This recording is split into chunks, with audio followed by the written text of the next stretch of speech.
everybody's talking about AI. We're going to talk about robots and not AI. Hello. Welcome to Bad at Board Games. Well, he's bad at board games. I'm Brad Lake. I'm Toph Ferguson. We're bad at board games, so you don't have to be. And we have horns. There it is. I'm going to Okay, I'm done. I'm going to accept the sound effects because it's going to work with the robots, but it is what it is. Friends, welcome to Bad at Board Games, where today I am the one that's bad at board games. We're going old school today. Yes, that's the appropriate sound for this video. No AI today. Old school board game. Yes. What are we talking about today, Toph? So today we are going to be talking about Robo Rally. I don't know what that was, but yes, that's what we're going to talk about today. That was me pretending to be one of the little robots shooting people. I'm just glad that you don't have the cannon that you had the other night. Yes. So stick around. Watch our review. We go over BGG ratings. That's all the way at the end if you want to skip there. Talk about the weight rating. Talk about the value of the experience. And we give you a rating for that. We go over our pros and cons. And we're going to compare this a little bit to the predecessors because this is like third or fourth iteration of Robo Rally. Stick around to the end. Could be exciting. We could get in a fight. Also, a very fitting sound effect for this game. Bunch of battling robots. Maybe also our friendship. Mm-hmm.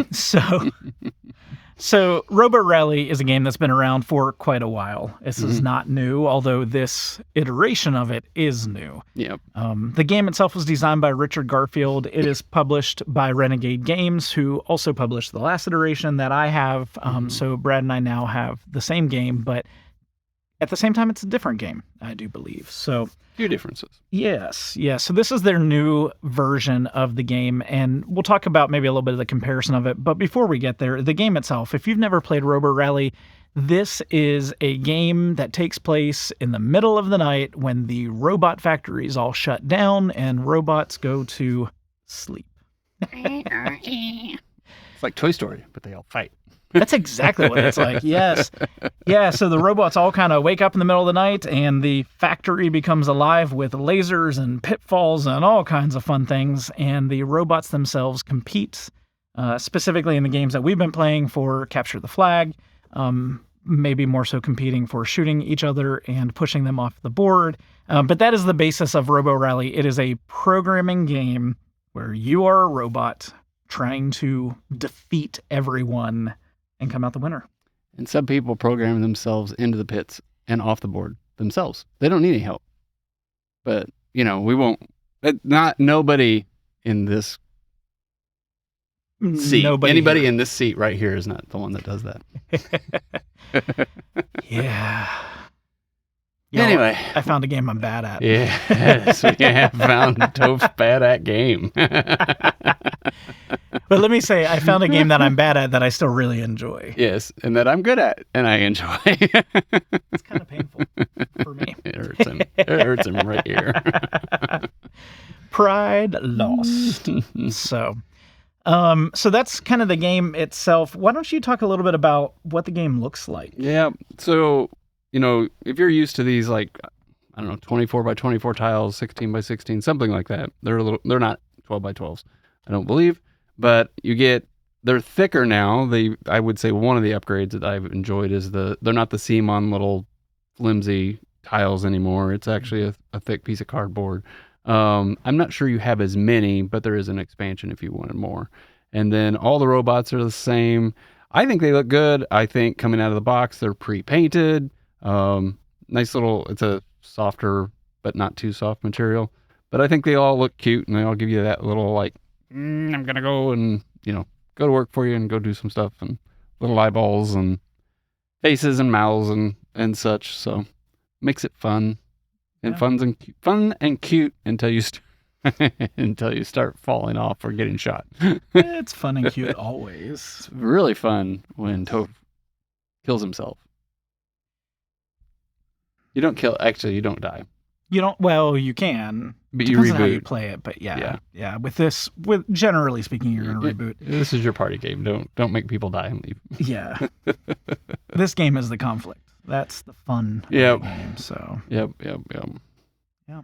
So that's it. I mean, there's it's been around a long time. You've got some nice little player boards and a little theme to go with each one of them. But in the end, everybody shoots infinitely, and then you get upgrades to try to do other things, and you can get viruses and spam and haywire, effects.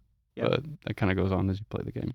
Yeah, the game, we're not going to do a teach of the game, but mechanic-wise, it's pretty much programming. That's the number one thing about this game is you are programming your moves before you actually take them.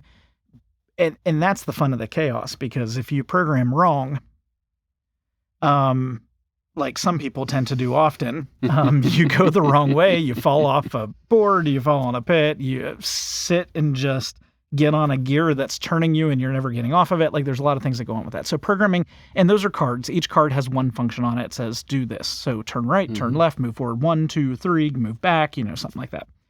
And then there are some upgrades, as Brad mentioned, and those are fun. Those are kind of like the programs you load into your robot to do some cool things. Usually it's like guns. That's what we go for. And they have temporary and permanent cards for upgrades. And one of the other changes, I guess, and you may talk about it, but is that before you had kind of a market where you got to choose the upgrade.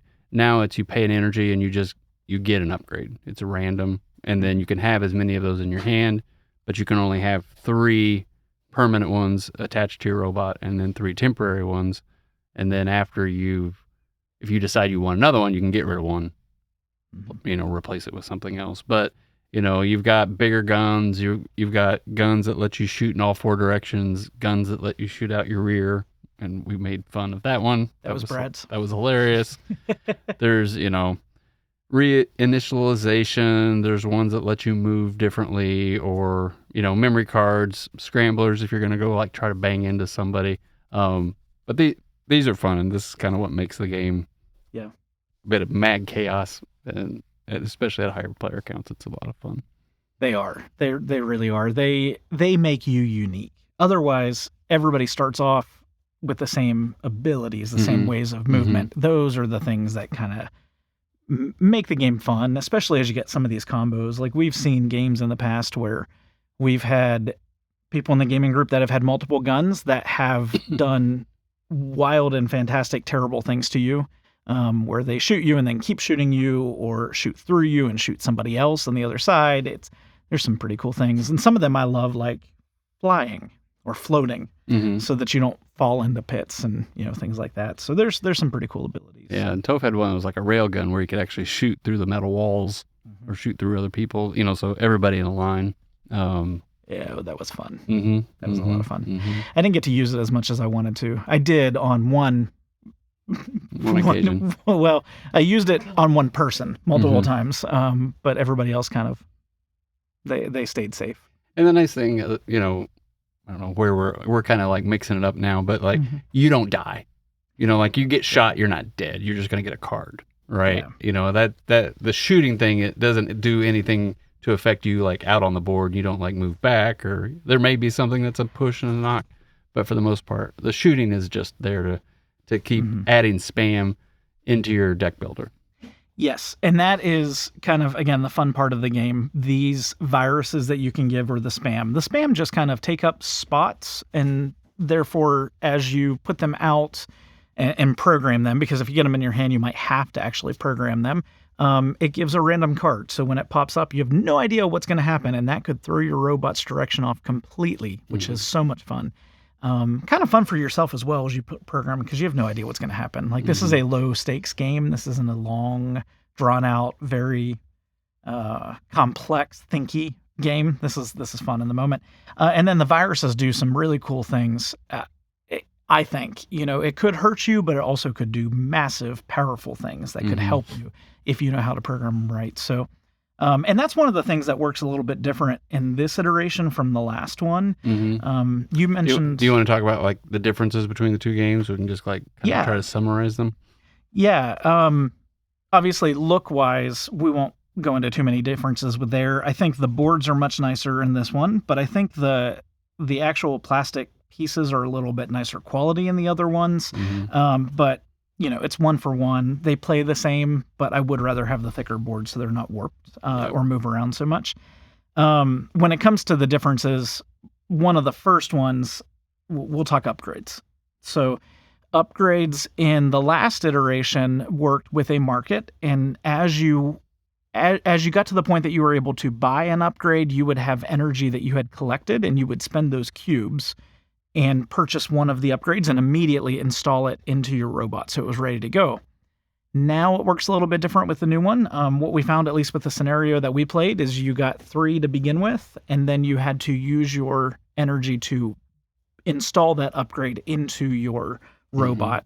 Or you could spend 1 energy and get a random upgrade card that you added into your hand. You did not install it yet into your robot, and then you would have to pay the energy to be able to install it. So yeah, that works a little bit different. With the last one, it was kind of like you went an entire round, and as you bought them, at the end of it, you cleared them out. But one of the other changes that they've made is they have like Haywire, so it's not just spam. There's a Haywire card in there, and when you get that Haywire card, you're going to tuck it underneath the turn in which you got it. So if you drew it on your second programming card, you're going to take that Haywire card, tuck it underneath, and that is now your program for your next round. Number 2, that you can't do anything different. So that's something new that they've added. Before they would have like viruses and things that you could get. But now they have this mechanic where it's kind of like, oh, well, this is going to happen to you. And you're not necessarily sure what it is. Next round. Yeah. It's the idea of how the viruses works is very different.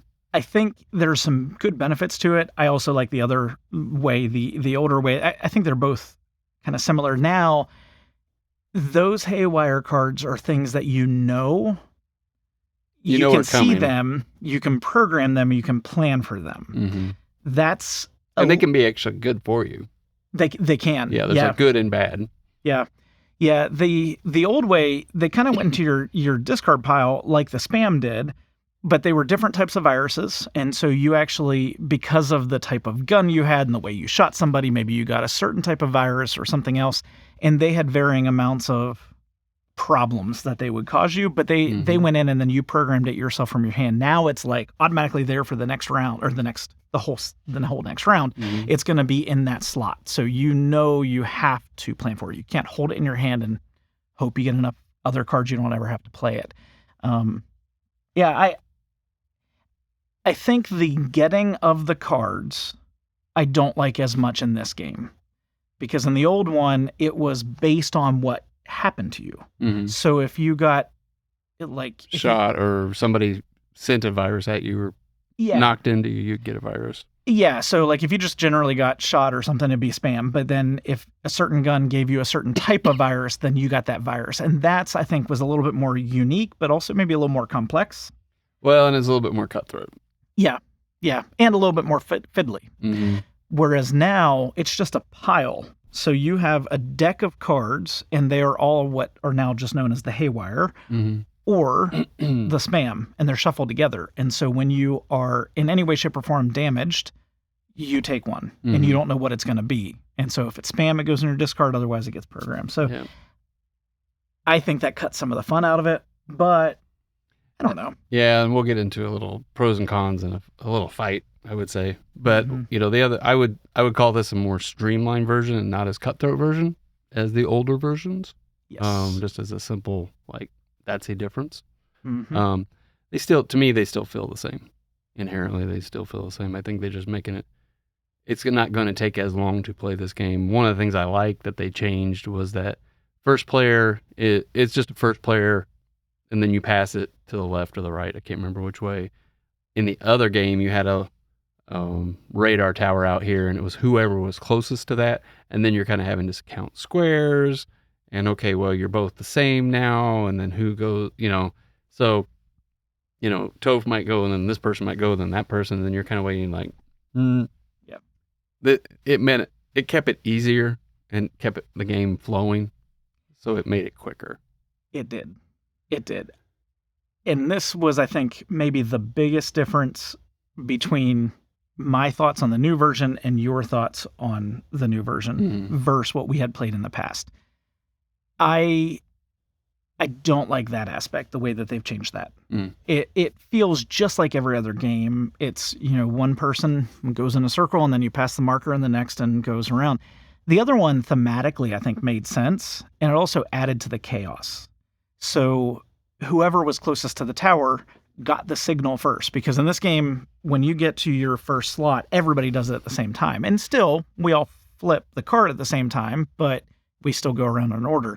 Whereas the other one, it was who got the signal first, they went. So kind of thematically, it made sense, but you couldn't bank on knowing that you were going to move third because you didn't know. So when you programmed out your cards, it kind of could add more chaos and confusion and stress and madness of, oh my God, now I'm running into somebody and pushing them into a pit, or they're pushing me into a pit, or something like that. Yeah. So, and they took out the timer. Yeah. Although we tried to play quickly once we realized that, but there was always a real time. Like you have like 1 hourglass, which is probably a minute. Yeah, I think it's a minute 2 minutes to go, and then. But we played pretty quickly on that.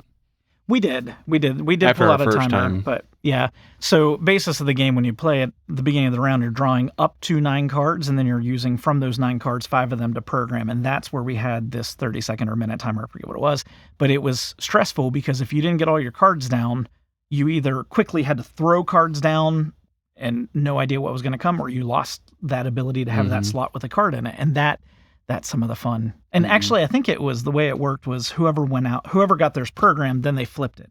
And from that point, you had only so many seconds to be able to finish. And so that madness. So Brad did notice that in the first or second round of, this is taking too long. Why is everybody programming so long? So he pulled up a timer on his phone, and we used that a little bit. Yeah, then I think we just kind of because we were, and then, so I guess there's one other change too, right? Is the upgrade phase. Is it, or is it just upgrades because you got to stack instead of market?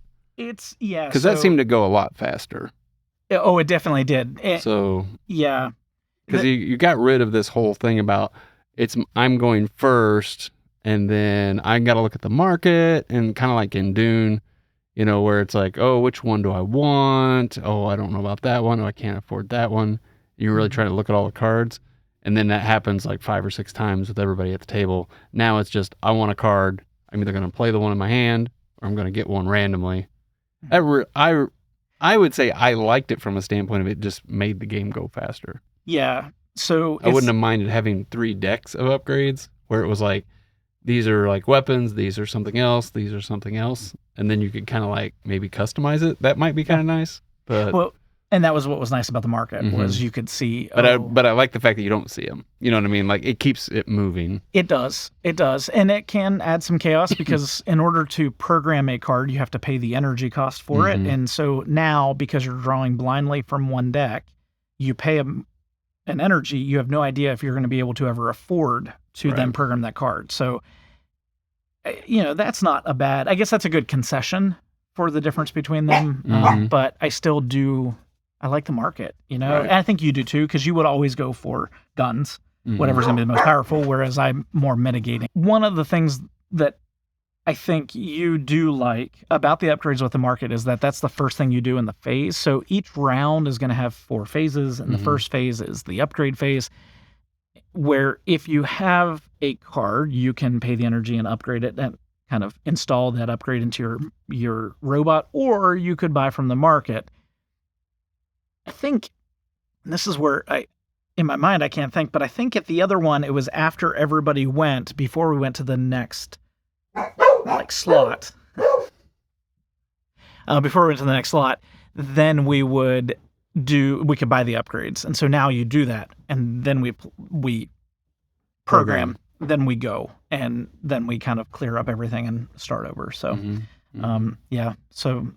Don't know if that made any sense, but in this current format, you do all your upgrades and then you program, and then you actually implement your program 1 card at a time. You hope that everything's going to work out, and then you realize that instead of actually programming the correct way, you first shot out of the gate, turned the wrong direction, and then everything just from there goes downhill. That would be tough. Although I did get stuck on a couple of the what makes it fun is you've got these conveyor belts that'll move you one space at the end of that phase, and then you also have gears that turn you. The gears, you want to stay off those dumb gears. Those things are horrible. Because it seemed I stayed away from them, and everybody else was like, as soon as they got on a gear, it was almost like they couldn't get off the dumb gear because their next program was, I'm going to turn. Well, you're already on a turning thing. You should have tried to get off the gear. So lots of people sit like 4 turns on a gear, just turning. It's that's another really fun part of this game is everything happens after you do your phase. So you do your slot, and then the board's going to go. And so the conveyor belts move you, the gears rotate you, the lasers shoot, you pick up energy, you get to shoot, although you do that later in the order. So people have moved maybe at that point in time, or they moved into your slot to be able to shoot them.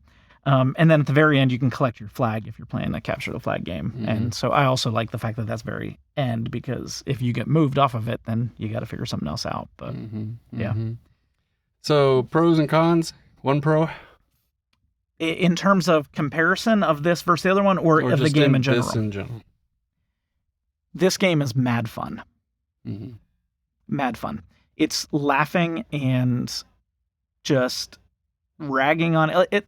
I feel like this is a party game more than a board game, although it's not a party game because there's actual things you have to do. Like programming is not a party mechanic usually. So it's just a lot of fun. But if you're a board gamer and if you've never played a programming game, this is a perfect intro. And then if you like this is good, mad fun for board game party games. Gamers of party games. Yeah. Not Cards Against Humanity or not Just One or, things like that. But like if you're a group of board gamers, this is probably like, oh, let's play this and have fun. Yeah. Kind of like Cosmic Encounter. Yeah. Yeah. It's just fun. It's just fun. So sit there and laugh and things like that. Yeah. That's my number one pro of the game. I mean, everything kind of falls under that. I don't mind losing this game because for me, it's not the win or lose, it's the mad chaos. Although obviously you want to win, but I do. I have not lost. I will say I have won this game before. How many flags did you get? I got one. You got one? We only played 3. I got one. At the end, right before I won. Yeah, right. Well, not... Yeah. Let's just... Yeah. The last round. And one. You probably got it because I forgot and thought the second flag, which was actually the last flag, was the second flag. So I spent like a turn or two and then finally realized, wait a minute, I'm not supposed to go to this flag yet. I'm supposed to go way over there first, right? So I like messed around for 2 turns and he's only got 1 flag. Yeah. Yeah, for some reason, Brad does pretty good in this game. I don't know. My years of C++ and Java and all the languages apparently do not help me. Apparently, your lefts and rights are not involved in that. I think that's my issue. I don't know my left from my right. Yeah, that is my issue. So that's my pro. What's yours? So my pro, I think, and you can reference the other one. One, it is just fun, but this one plays a little bit faster. And I like that version. I like this version of that because of that. It's not like I wouldn't want to go back and play the older one. If we had more time and, wanted a little bit more complexity, because I think that has its place as well. And I'm glad Toph has it. I wouldn't want to go out and buy it since I have this one, but having it available, it's fun. Just realize you're going to spend a good 30, 40 minutes longer playing that at higher player counts. So to me, that's my pro with this, is that it's a little bit more streamlined. Yeah. So yeah, I would say that this is great for families. This would be great for not as complex, heavier weight gaming groups. So groups that tend to play in the medium to medium light category. This is going to slot in quickly and easily, and everybody's going to, I think, pick it up pretty quickly. I think that's a great pro to have. And one con?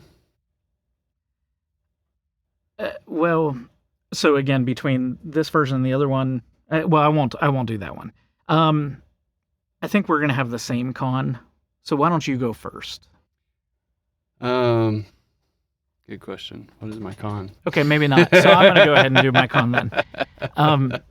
This game, I guess I should have looked at the box to see if they say, I don't know what they say the player count is in this, if it's 2 to 6 or if it's higher, but I would say with this game, because of how I want to play it, which is the mad chaos, not the let's just, play a board game to win, but just the social aspect of ragging on each other.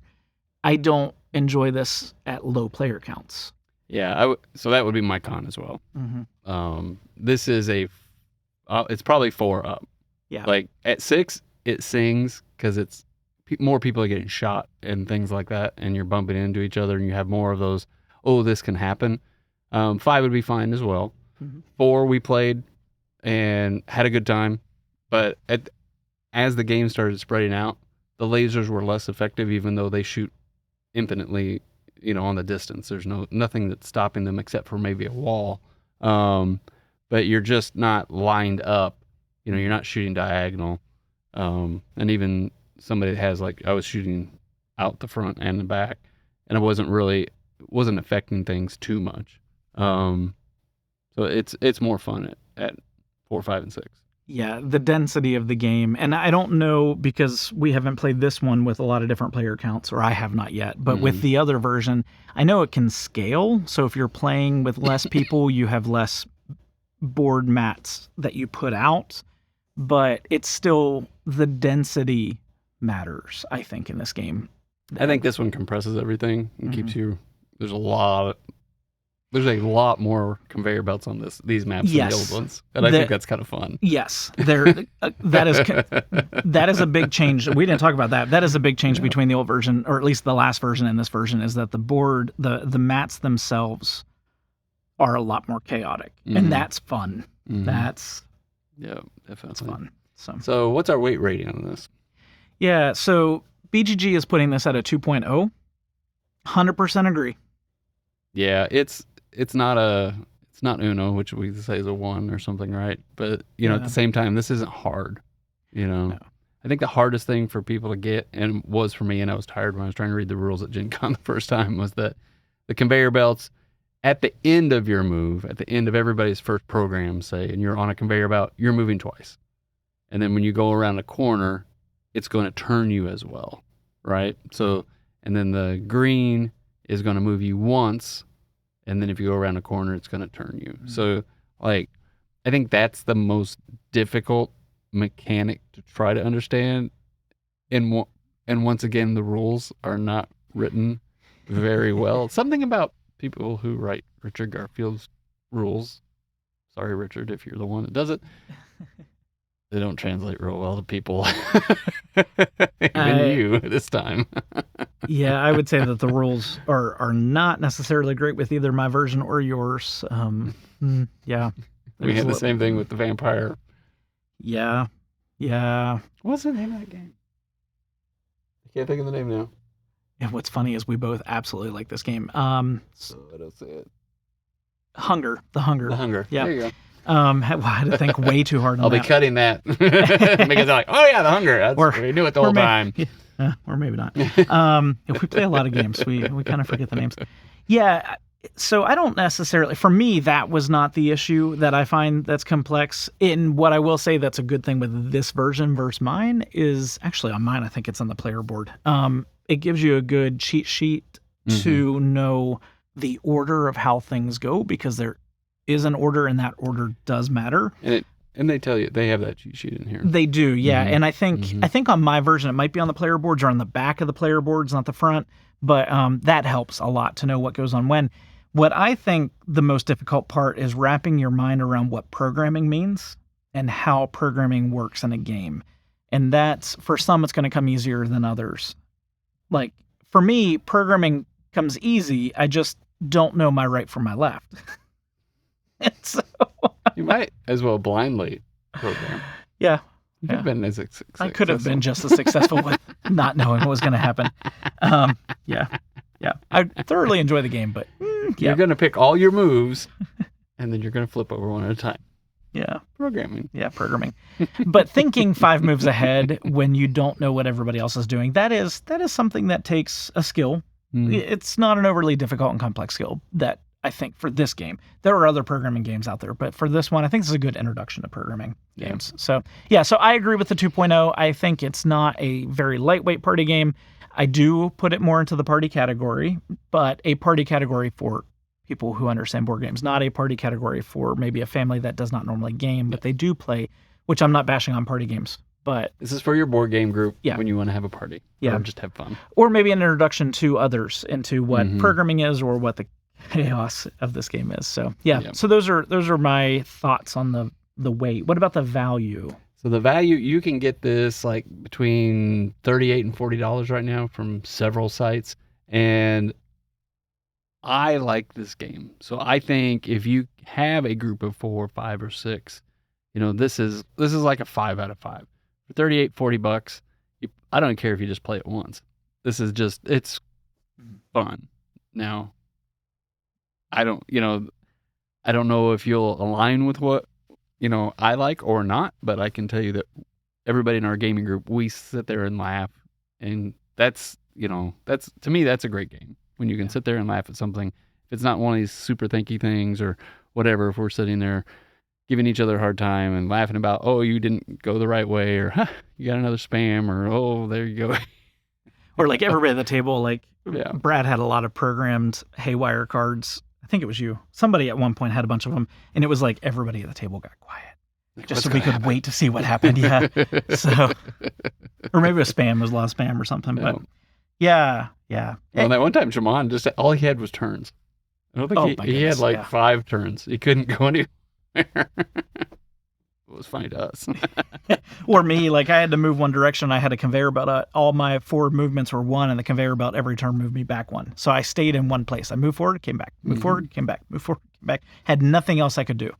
It's fun. It is fun. So anyway, so you say 5 out of 5. That's fantastic, actually. I think to give $40. Yeah. I think. I mean, yeah. For $40, I mean, you're kind of having the, like, well, it's not Ready, Set, Bet. What's the horse racing game? The roll and right. The roll and right. Ready, Set, Bet. Oh, is that the one that we have? Long Shot, the dice game? Yeah. Yeah. So like Long Shot, the dice game, you're sitting there and yelling and having fun and stuff. Like, this is a different version of it. But we have the same kind of fun with it. Yeah. So with that said, what's your BGG rating? My BGG rating, I think this is an 8. Okay. I would give this an 8.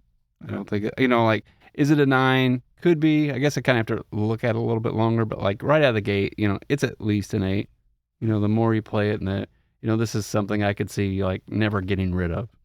It's one of those games. So, it may not be a 10 out of 10, but I'm like, I could play this with different people at, all levels of board gaming, and we would all have fun, and it's not hard to teach. And I think this one would be easier for that than like Toph's version, right? So I think this is one of those, like, I don't know, I don't foresee calling this, and it's an 8. Yeah. So 8+. How's that? That works. I had no idea what you would put it at. We've talked about this game in the past, my version of it. This is the new one that just came out, but I actually don't remember what I said in that one, what I was rating it, but I do have a thought now. I don't know if we reviewed this. Well, we didn't really review it, but it's come up on our top 100 list. Yeah, so we've talked about it. 10 games in 10 minutes, those things. Yeah, in our monthly reviews, we've talked about some of the fun we've had with it. So, my thought with this, then the more that I play it, my ratings change a little bit. I think especially with this version of the game, I would give it a 7. My version, I think, has kind of hit for me now, settled at about a 7.5. So I enjoy the little bit more thinky aspects of it. I greatly appreciate what this has done in some areas, but I think there's a sacrifice. There's a give and take with things. So, so for me, 7 to 7.5 is what I'm rating this game. But just like Brad, I'm not going to call this game. Like, this is a game that I want, and it's going to be high on my top 100 list. It's not top 10 for me, but it's going to be high on that list because of the experience that we have playing this game. It's a lot of fun. Yeah, I'd say this is easily top 50. Oh, I don't remember where it was last year for me. Yeah. But anyway, I'd have to go look. But I think last year you actually put it higher than I did on the top 100 list. I think so. I like games where you have fun and there is chaos. He really does. He does not like area control and the chaos that brings, but he does love conflict and chaos in games. I found that, he's the one that is rooting in the hunger when, somebody's getting fatter and fatter and can't make it back because of all the blood they drank, or, whatever it is, he's kind of rooting for the chaotic side to come out in the games. He loves Cosmic Frog. I've not played that one yet. Cosmic Encounter you loved, and part of it was the chaos. I'm learning that's what you... I just think it's fun. Yeah. It's not his go-to in every game. It's not necessarily dice, like I'm rolling and crap dice rolls. It's different. Yeah, this is a chaos that is... Yeah, dice rolling... We could talk about dice games and dice rolling. Dice rolling... Dice rolling. I can't tell you how many ones I've rolled on Kingdom Death last night. We were texting... It was horrible. It was so bad. We were texting last night, and actually one of y'all commented on my Catan video, and you brought up rolling sevens with the 2d6s, and dice rolling adds chaos because it adds an unknown factor, which can be fun and great, and at the same time can be terrible. And like last night, I was like, "So what you doing?" He was like, "Oh, I'm playing, 14 hours of Kingdom Death Monster." And I'm like, "Oh, that's awesome. I'm doing homework." So jealous. And then he was like, "No, I'm rolling ones, like dying." I'm getting a total party kill. Which I was happy about.